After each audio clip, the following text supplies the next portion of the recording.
Ambassador for the Refugee Council's No Child Left Behind campaign. With me is Mandy Wells, who is the Multicultural Officer from the New South Wales Teachers Federation. Mandy taught for 30 years at Fairfield Public School in Sydney Southwest, again a school with a very high enrolment of refugee and asylum seeker children. Mandy. Thanks, Dorothy. Hi, everyone. As Dorothy said, my name is Mandy Wells, and I'm now currently the Multicultural Officer for the New South Wales Teachers Federation, having come into the Federation after 35 years teaching in Southwest and Western Sydney schools, but dedicating the majority of my career to Fairfield because of my passion for asylum seeker, refugee, and doing my very best to support them through their journey and resettlement in our country. I'm very glad to be here with you tonight and looking forward to sharing with you some of the great things that are being organised by the Refugee Council of Australia. And hopefully I'll also get to meet you in the future through my new role as Multicultural Officer. Thank you. And with us also is Samuel, who's up in the corner of this screen. Samuel is the Campaigns and Digital Coordinator at the Refugee Council, and he's also a community organiser, a trainer and a performer. Just a note, his mother is a secondary English teacher, so Samuel knows about the day-to-day challenges of teaching.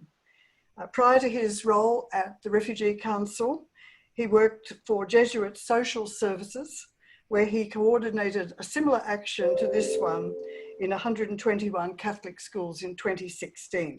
Samuel. Yeah, thanks Dorothy, and thanks everyone for joining. I'm very glad to have you along and excited to share with you, I suppose, a bit more about the No Child Left Behind campaign, which has kind of been running for 6 months now, sort of since the beginning of, I suppose, the COVID-19 pandemic, and has really come about because, as I'm sure all of you would be aware, disappointingly, the federal government has not come to the table in terms of providing support for people seeking asylum, and we're working really hard to try and change that, and we're getting there bit by bit by bit. Thanks, Dorothy. So, sorry, I'll just do a couple of quick announcements. Because there's quite a number of us, we're not going to do a round of intros, but feel free to put your name and where you're from, and whether, if you're a teacher or a parent or, studying into the chat box. And if you'd like, also the Aboriginal land that you're on. And then throughout the webinar, we'll have some dedicated time for questions at the end. But if you've got a question, type it in the chat box. And if it's sort of pertinent to what we're talking about at a particular moment, we'll answer it then. Otherwise, we'll collate them for the very end of the webinar. We'll finish promptly at 7. So excuse us if we cut you off or ask you to speak a bit quicker. We want to get respect to everyone's time. And we'll be recording this session just for others to watch if they can't make it. So if you don't want to be on the recording, you can just turn your video off. That's a pretty safe way. well, thank you, Samuel. So I would like to start by acknowledging the original owners of this land and paying my respects to elders past, present and emerging, and to any Aboriginal educators or people taking part in this webinar. I'll start with the background to the Refugee Council of Australia's campaign, No Child Left Behind. This campaign asks the government to extend basic safety net support to asylum seekers and refugees on temporary visas living in our community, particularly families with dependent children. When the Prime Minister said that we're all in this together, he left out over 1 million people in our community from any form of support, including asylum seekers and refugees on temporary visas. Asylum seekers and refugees who are on temporary visas have been disproportionately affected by the COVID-19 crisis. Some of them don't have work rights, but those who can work usually find work only in what has become the very precarious casual sector because of their visa status. Many have lost those jobs in the economic downturn caused by the pandemic, but have no access at all to any safety net provisions.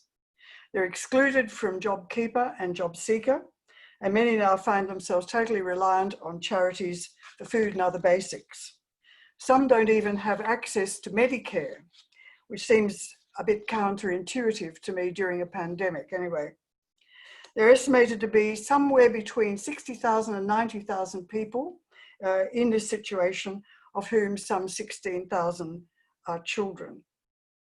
Without access to the safety net and without being able to work, they face homelessness and destitution, perhaps in some cases even starvation.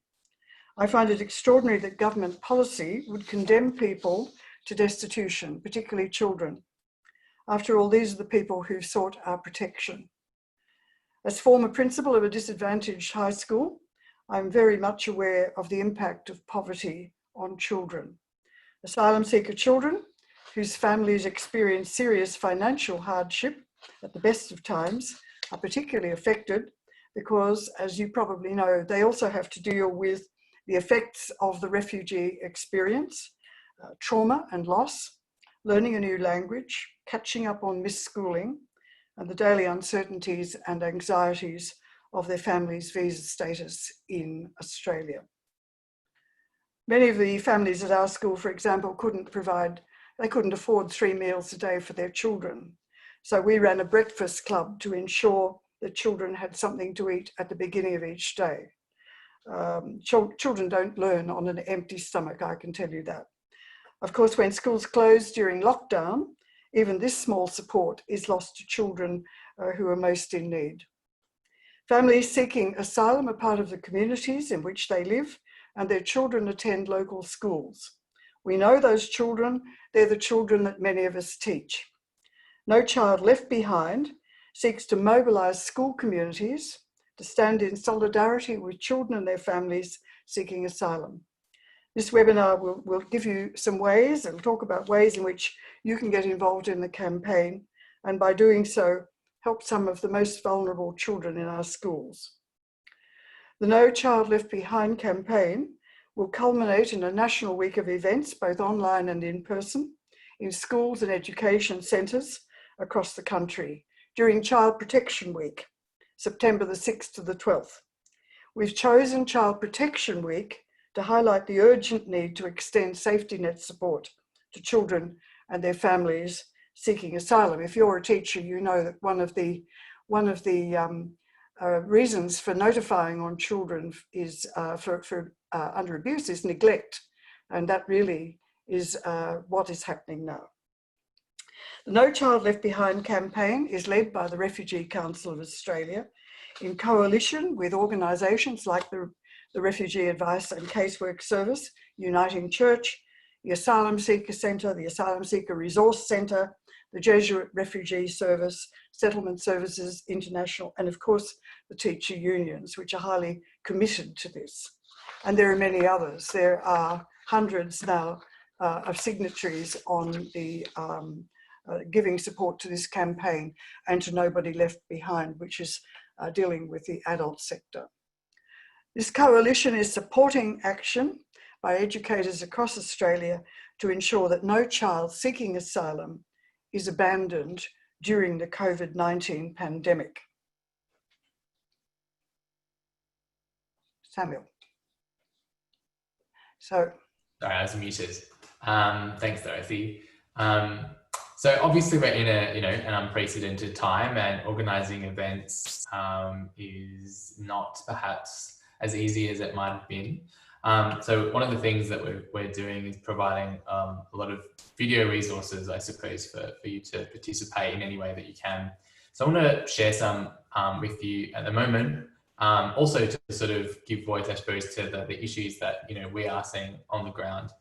So I'm going to show you one that's from one of our campaign members' racks. Now it was for their tax appeal, so there's a little ask at the end for donations, but the bulk of it is a young man, Zaki, who's done a lot of advocacy with this coalition as a person first seeking asylum and now on a shared visa, a temporary protection visa, talking about his experience. So give me a minute while I share my screen. Just hum to yourselves while the video is coming on. Great. Can you see this okay? Ambassador for RACS, Refugee Advice Casework Service. Hang on 2 seconds. Try and get that full screen. Is that full screen now? Yes, it is. Yep. Hi, my name is Zaki Haidari. I am Ambassador for RACS, Refugee Advice Casework Service. I am a refugee, currently on a temporary visa and living in the ACT.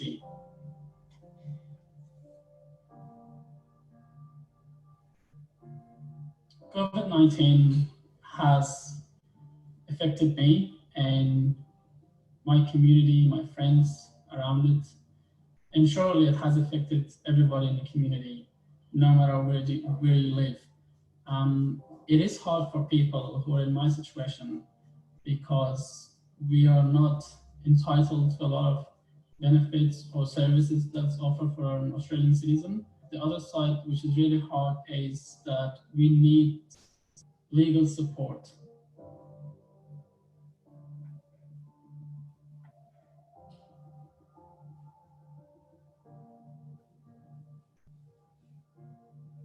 Being on temporary visa, we do have challenges every day, and we do need legal advice because we're scared.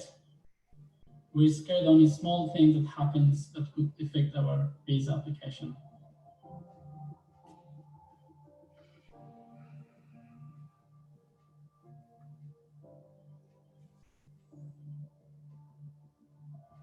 Thank you for your continued supporting RACS. It is a tough challenge and it is a hard time, not only for RACS, but for refugees in my situation. Your support means a lot to RACS, and RACS's support means a lot to us. So please help us to get through this challenging time together.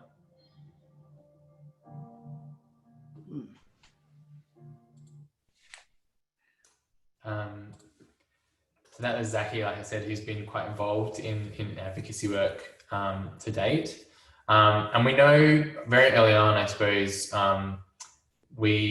in the campaign, we identified that not only was this affecting, people like Zaki who, are living in the community, potentially working, but actually a significant number of children and families as well. And we started to see that actually a lot of the frontline workers, so to speak, for people seeking asylum were teachers.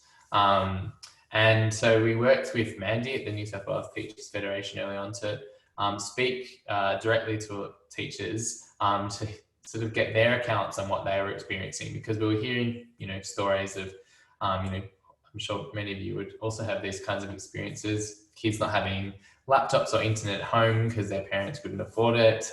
Children just simply not coming to school because their, parents or the family didn't necessarily understand or have the support to sort of do online teaching. I've, talked to teachers who have helped set up food banks at their schools for students because they knew that they weren't surviving. Some even without Medicare, and sort of having to grapple with the whole policy around what happens if you're sick and you don't have access to Medicare in a pandemic.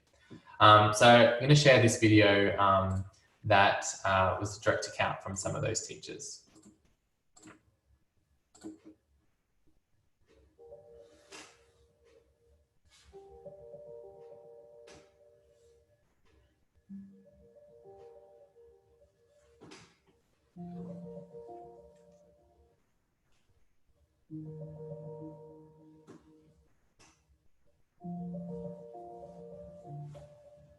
I'm a teacher in southwestern Sydney. I've seen just how hard 2020 has hit our asylum seeker and refugee students.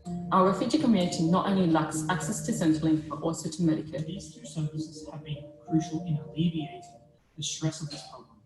None of our families from refugee backgrounds have access to these services. This compounds the stress and anxiety that these families have experienced during this traumatic time. Over the past 3 months, I've noticed my students being unnecessarily stressed with home learning. They don't have the adequate internet access. They have multiple kids at home and only one computer. The parents are unable to help them with the tasks. Since being back to school, some of my students have been coming with no lunch, sometimes without even eating breakfast and being very upset in the mornings. We believe that every child is known, valued and cared for. The protection of asylum seekers is vital for the well-being of their children. We need to show them that they matter. I value every child. No child should be left behind with lack of access to the necessary support agencies required for physical, social, emotional health and well-being. We need our government to care for our students' well-being. We need our government to provide equal support and value all our students. No child should be left behind for lack of support or access to the necessary support required for physical, social and emotional health and well-being. Schools are doing all that they can, but we cannot do it alone. It is time for the federal government to step in.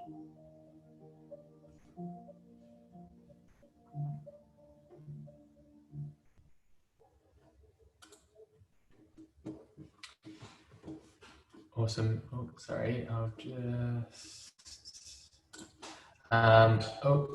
Sorry. I'm just going to close this. Otherwise, we've got another video that's going to start to play. Great. So, what we're going to do now is, I suppose, talk you through using the website that we've developed, more about, I suppose, the campaign and how you can get involved. We appreciate that, this point in time for a lot of people, but especially for teachers and people working in education centres, is a really challenging one, and there's a lot going on. But we also know that we also believe that teachers and schools actually have a really, really important role to play in this campaign, and a really powerful voice to be raising issues around child protection for people seeking asylum at this time. So we've really tried to design the Week of Solidarity and the whole campaign to make it as easy and as accessible to be involved as possible. So I'm going to share my screen again. Some of you may have looked at the website already. But as you can see, we've set a website up for the campaign. Now we're going to just go across each of the tabs, because as I said, we've tried to design it in a way that's really straightforward, and hopefully it explains everything that we're doing.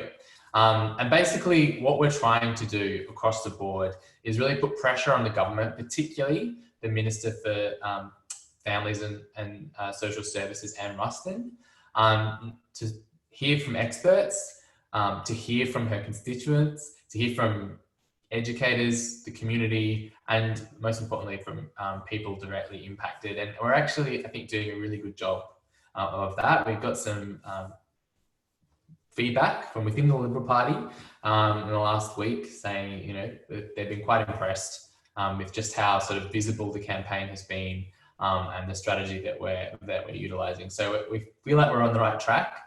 And we're steps towards what we're trying to achieve, which is support for people seeking asylum at this time. So, Mandy, do you want to? Sure. So what we thought we'd do now for you is just work our way across the top tab bars on the website and just explain a few things to you so that you know how you can take action as an individual, but also what you could share with your colleagues and families and communities so that they can also join in this campaign. So the first tab is just sign the petition. So if Samuel just wants to click on that, that's just very straightforward, where you take individual action yourself and you fill in your details there and you sign the petition to say that you are supporting the No Child Left Behind campaign. This is something that could just be a matter of 30 seconds of your time, but it's also something you could do in your workplace. You could coincide that with a meeting, a union meeting or a staff meeting, where you just raise awareness, you leave the information there for people to be able to access computers immediately and fill in their details. Bang, you've signed that petition. And it didn't really take much of your working day or your time at home at night. Great. The second tab. Yeah. Or did you want to add something, Samuel? No, that's it. That's all. Great, thanks. So the second tab is a little bit different because this is the joint statement from educators. When you open that one up, it's a little bit more detailed. However, it's still very simple to take action through this mechanism. And what you'll notice there is it's addressed directly to Anne Ruston, as Samuel already explained to you. That's who we're trying to put the pressure on at the moment. And it starts with the blurb about the context of this campaign and how important it is and the reasons why. Now, when you get through that blurb and you believe that you support it, that's when you have to decide in what capacity are you going to sign. And as you can see here, we've opened it up to everyone and anyone, but we'd like you to do your best to pick the best group that matches you. Or if you're signing as an individual, the individual matches you. So for example, if it was me and I was still teaching in a school, I could sign it as an educator. And then if I was doing so, it would then open up something else for me down the bottom to start filling in. So if you scroll down, you can see I'd fill in my name there and then my contact email address. Just going to make an email up for you. Thanks. My postcode, 2779, there you go. And then if you want, you give your mobile number and then you move to the next page. And this is where you can fill in what your exact role is. Are you a teacher? Are you a support person? Are you a SAS staff member? Are you a community worker? Are you a counsellor? And you fill that in. And then it asks the question, are you able to publicly list your education institution? Now, as all the unions in Australia will tell you, if you're a teacher, that's where you actually have to answer no. Unfortunately, campaigns like this, although incredibly important and well-deserving, are considered or perceived by our governments to be contentious and political. And under codes of conduct in various states, if you publicly list your school, you could invite some attention from your employer. So therefore, let's just not do that at all. And if you are a teacher, just put no. And if you're someone who doesn't want to be named from where you work, also put no. Yeah, of course. You know, Fed reps have that protection industrially. If they're representing the Federation, they can speak on behalf of teachers, but the majority of teachers, it's actually for your own protection against the code of conduct to just put no there. And Dorothy, what did you want to add? Yeah, if you're a teacher in a non-government school, it may be that your school is willing to add its name there because they're not subject to government school codes of conduct and things like that. So if you're working, say, in a Catholic school that already has a strong commitment into social justice issues, of course you can't list your school without permission of the principal, but you would, I presume, you would be able to approach the principal with a view to listing the school. So it depends what system you're in. If you're in a public school, though, you are subject to the different departments of education's code of conduct. And so you must be very cautious about that so as not to invite disciplinary action. Thanks. So once we've clicked no, we move to the next page. And you can put the suburb of where your school is, of course. So let's just put Fairfield for old time's sake.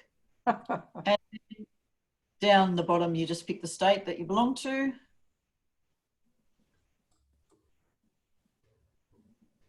And from there, it's asking if you'd be interested in speaking to the media. And again, if you're a teacher, it may be best to put no, unless you can clarify that by saying that you would do so if you could de-identify your school and yourself. And the last one is, would you like to be updated for the campaign? And we hope you say yes. And then it's that easy and you click submit.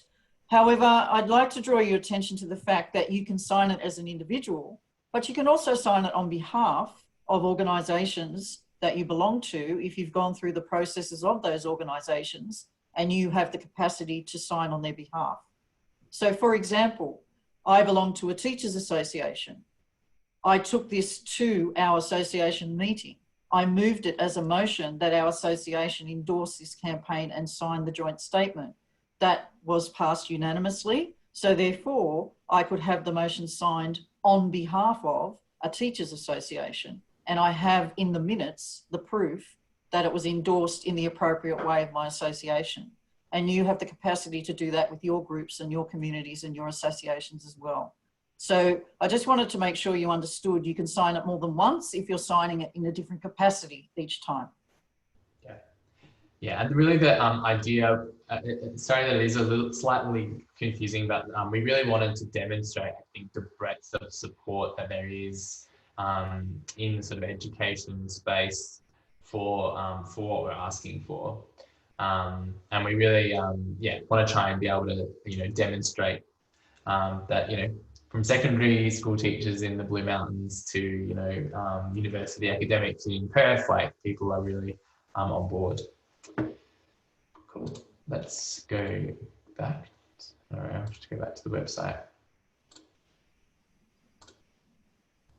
It's not letting me. All right.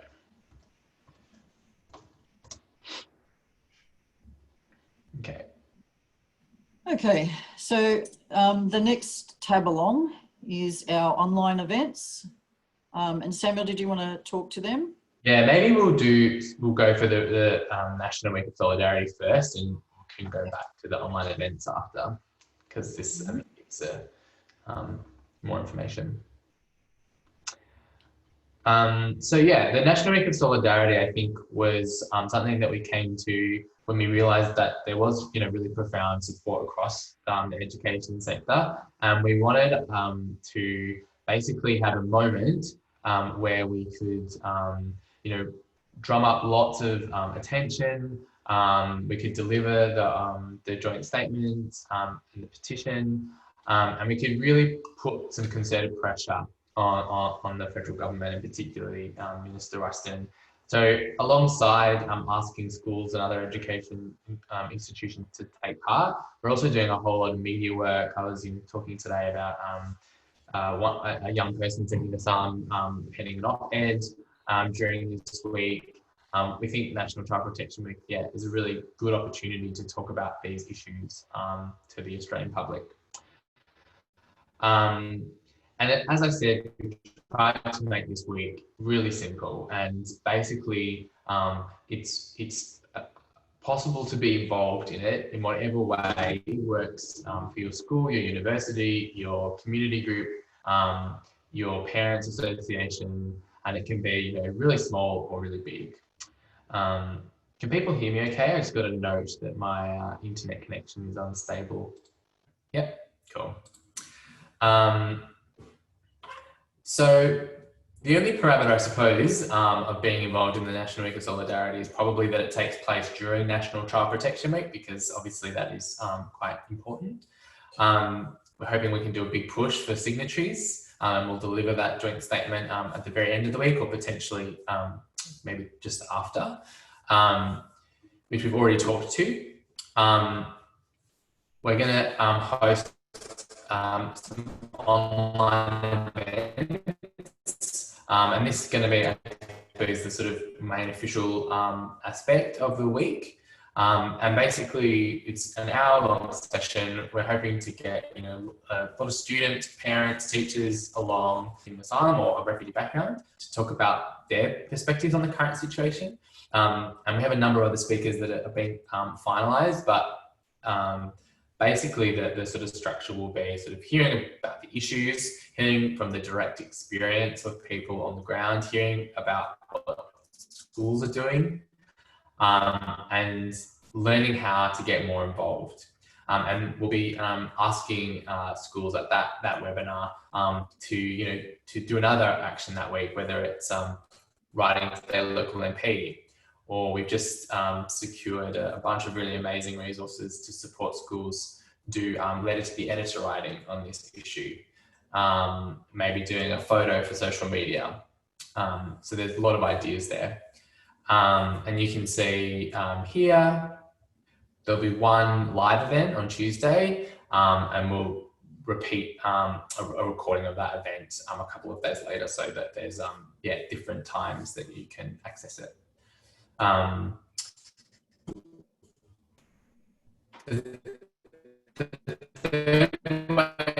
being involved, which I would really, potentially more work, is to host an event at your own school or university or community centre or wherever you are. Now, this could be what you could totally make something up. You might, have a type of event that you run or that you've run before that you think would be really important and would be really effective for this week. But we've also provided a range of resources that, make it really easy for you. Things like, some information about, how you might run an art project. We've got, like I said, some resources about writing to your local MP or writing a letter to the doing a letter to the editor campaign with students. We've got heaps of classroom resources, videos, podcasts you can show. And we also have sort of some specific videos that are related to the campaign, or at least to our sort of sector, that will be made available once you register. The first ones we're actually in the process of making, which are directly of videos, basically of families affected, talking to their experience. And we thought, that could be shown at a lunchtime event, a staff meeting, could be shared around by link if that's, if it's an online event. We have some videos from teachers, one of which you've already seen. And also for sort of a more educational perspective, we've got the Refugee Council runs an education program called Face to Face, which connects people, seeking asylum or a refugee background to schools or community groups or businesses. And they've, in light of COVID, have developed a digital pack. And so we're providing those for any school or centre, education centre that wants to get involved for free, which is normally at $150. You also, if you're in New South Wales, able to book a speaker, an actual speaker. I won't go through too much more of that because we've got a resources page that we'll go to. Yep, and can I just add that hosting a school event can be as simple as just having some of the social media signs that are part of the resources, and you just have them out in the staff room, and as teachers come in for their break, you ask they hold a sign up, take a photo and put it on the social media with a message, "No child left behind." So we included some very short, simple actions if you don't feel that your school has the capacity to host a whole lunchtime event. However, if you feel that you could host a lunchtime event, as Samuel said, there's a whole lot of resources provided, so it becomes an educational event, just like Refugee Week. There's the department sanctioned resources such as Face to Face. There's the videos that are already available on the Refugee Week resource page. And then there's some additional resources that are more specific to the campaign itself. And as Samuel said, you just take your pick. It can be as short or as long, but try and do something on the day. Even if it's a matter of holding a 15-minute meeting, introducing everyone to the website, introducing everyone to the computer that has the petition open, introducing everyone to the computer that has the joint statement open, introducing everyone to the signs for social media, and you move them through like a conveyor belt and have a morning tea plate ready for them once they're done. It can be that simple. Yeah, great. Should we speak quickly to the registration form, Andy? Sure. Yeah. So again, pretty straightforward. There's nothing too much, but yeah, I think again, Mandy, maybe did you want to comment just on the institution? Yeah, there's no problem naming the institution if it's just simply to get the registration happening, to get the resource pack, and to acknowledge that your school supports, the asylum seekers and refugees. That's not contentious. So it's just a matter of you need to give that information so you can then receive the registration pack. Yeah. But perhaps just with this, can we include your institution's name? Yeah. Put the no if you would like to ensure that no one wants to have a conversation with you about identifying your school as opposed to simply registering for a resource pack. Cool. And this is all pretty straightforward. Cool. So let's just go to the resources. I might go to the online events. Basically, these are just the 2 online events that you can register for. So if you're interested, I'd encourage you, particularly with class, to register and just include the amount of people that you might be bringing along. It would be great to just sort of know numbers for that, because we may need to extend our Zoom subscription. So if you are planning on attending, use one of these links. Oh, sorry. You can see here, and we're adding these by the day. There's some stories of people directly impacted currently. These are literally written by people who we've come into contact with, who are in the situation of having lost work and not being eligible for JobKeeper or JobSeeker, and sort of grappling with that situation. And we'll, like I said, add those as they come forward.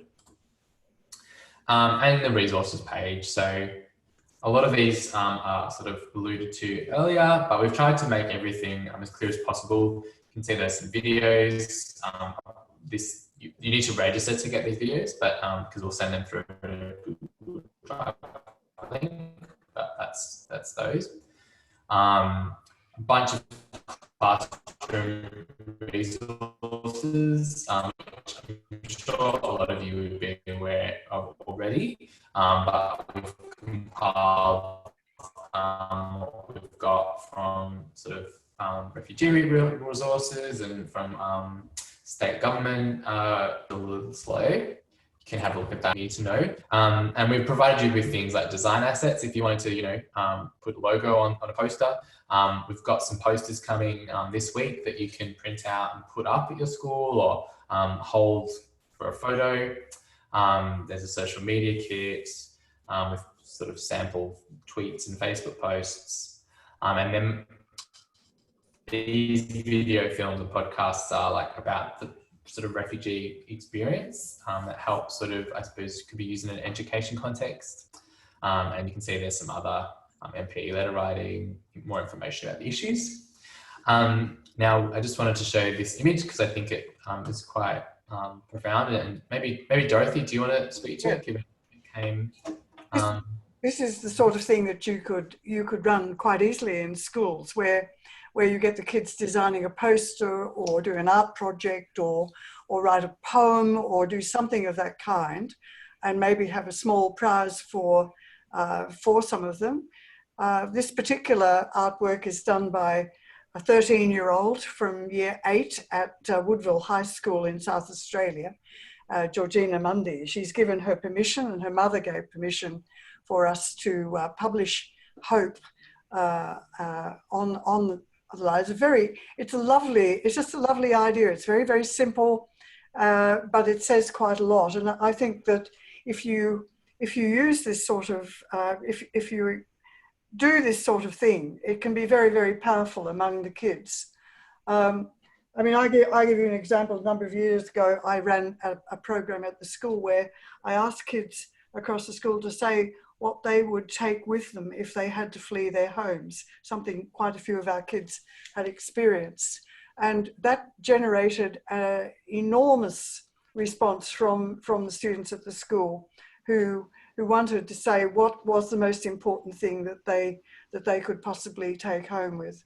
One little boy just wanted the little sort of bookmark thing that you get when you are at a funeral. It was a memorial to his grandmother, and he just wanted to have that because his grandmother meant so much to him.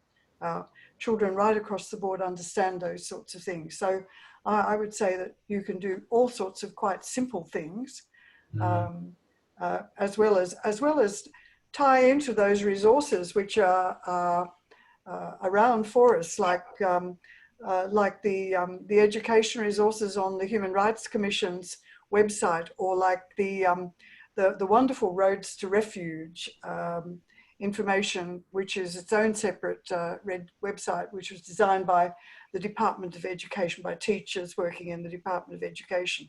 There's such a lot that you can access online, and we're going to provide that. If you know of other things, you might want to email us and let us know of useful resources that could go up on this, because obviously this continues on a lot longer than simply this week. It's some awareness raising around the plight of asylum seekers in our community as well.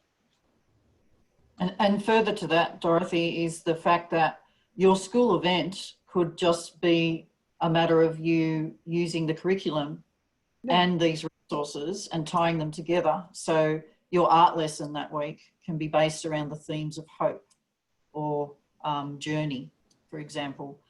Your speaking and listening activity for that week can be based around the question of, if you had 10 minutes to pack a bag and flee, what would you take? Now, you know, now get with a partner, and between the two of you, what's in both your bags has to be combined into one bag. So you've got to barter, negotiate. What do you leave behind? What do you keep taking? And you just move forward and use the curriculum. But at the same time, you can post and register as a school event that part of your school event wasn't just taking political action, it was teaching and raising awareness as well. Yes. So, Mandy, do you want to say anything more around public comment or not? We've already just reiterating that Federation and all of the teacher unions across Australia endorse the No Child campaign, No Child Left Behind campaign, I beg your pardon. So the Australian Education Union is disseminating the information via all of its branches across the country. And with Federation's endorsement comes the capacity to alert our members via our website and our social media, as well as our education journal. And those things are being published this week and will run for the next 2 weeks. So you can look out for those things, and you can share that with your teacher groups or your workplaces. And then if it comes to the time where you are committed to making a message on social media or in a letter to an MP or to an editor of a media organisation, we'd just like to reiterate Federation's advice, that being that you must make sure you de-identify your school and de-identify yourself in so much as just use your first name, state that you're a teacher, perhaps even say the suburb or the educational district that you work with, but do your best to not identify the school nor identify that you're speaking on behalf of a school.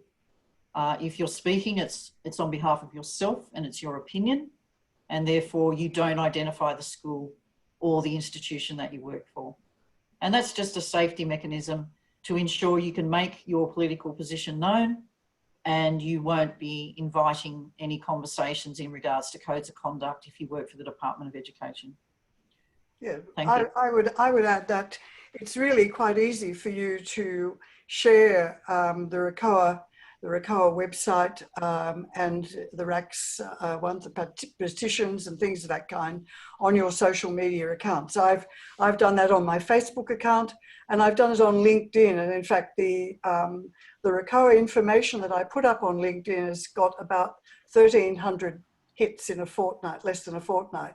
So those things are really quite useful ways of disseminating information around your own networks, and say simply something like, please sign the petition. The more signatures, the better, to show that there's a lot of support for fairness in our community. Well, I think probably we could move now into the Q&A part of the program. So Samuel, you're going to read the questions. We're going to try. Well, I mean, first of all, does anyone have any questions? Interested, yeah. If anything is unclear, please. We were going to do it in the chat box, but there's not too many people, so you're welcome to unmute yourself and ask if you do have any questions. Yeah, Helen. So I represent the Australian Council of TESOL Associations, and one of the things I'm thinking is, or asking, is would you be willing to do a kind of shorter version of this if I could persuade the ACTA Council, so that's nationwide, to include this in a short, you know, an item for an agenda item in a council meeting, or even call a special council meeting? And likewise, would you be, do you have the time, would you be willing to do a similar presentation at to a state level association? Because both levels of TESOL association are the very teachers that you might want to target. And I'm just thinking to myself, you know, how can I pass this on? I did actually advertise this webinar to the council and to local teachers, but as far as I can see, I'm the only person from a TESOL association, officially anyway, that's come to the webinar. So yeah, so are you available, or is anyone available to do a sort of shorter version of this? Because I think it would be really helpful and quite powerful.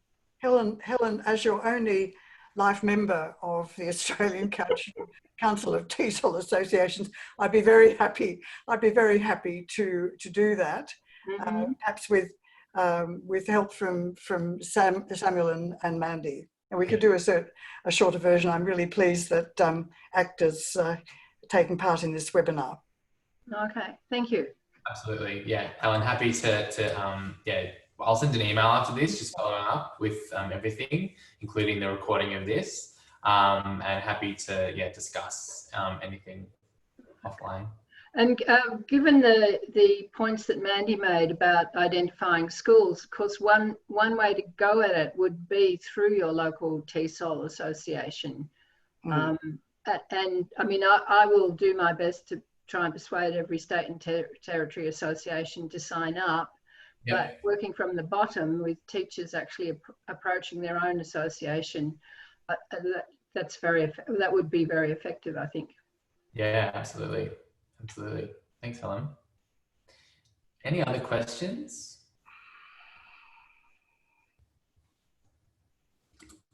I can see that there are a lot of things in that chat box, but there should be questions. Don't be shy. I've never known teachers to be shy. I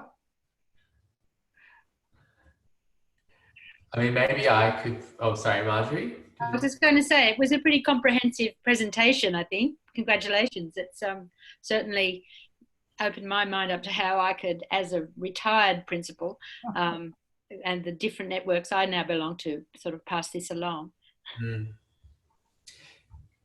Yeah, perhaps I can pose a question to you all, if you want to share it verbally or in the chat box. I suppose I'm wondering, yeah, if you think that this is something that you might be able to take to your networks, and yeah, whether you could see any issues, I suppose, with sort of making this happen at this particular point in time. I'm in Victoria, so I know that a lot of the schools I've been talking to, this is maybe a bit of a challenge, but yeah, keen to hear what you all think.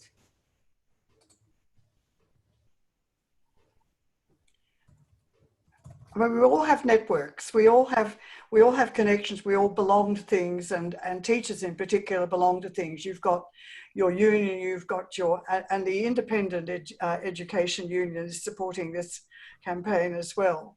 You have your professional associations. I have written to the Australian Professional Teachers Associations group, APTA, and I've let the Professional Teachers Council in New South Wales know that we're doing this. But you think about so many things that you connect to in your normal day that you can connect to again. It might be that you belong to a special interest group somewhere. It could be a book club that you know, for those of you who've got the leisure to take part in things like that. It's your, as Mandy suggested, your local teacher, your local association, union association. It could be your church.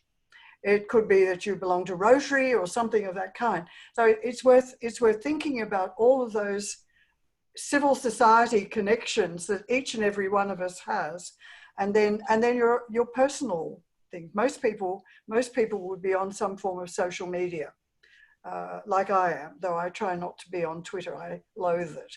But those other things are really good ways to connect. I was surprised to get about 1,300 hits for the information that I put up about the Refugee Council's campaign on LinkedIn, because I've only got about 150 connections on that. So a lot of people look at those things. Yeah. Great. Well, I mean, if there's no other questions, we could probably wrap up. Glad that we could finish on time and succinctly. Please do, have a think maybe over the coming days how you might be able to get involved. We'd love to have as many individuals, schools, community groups involved as possible.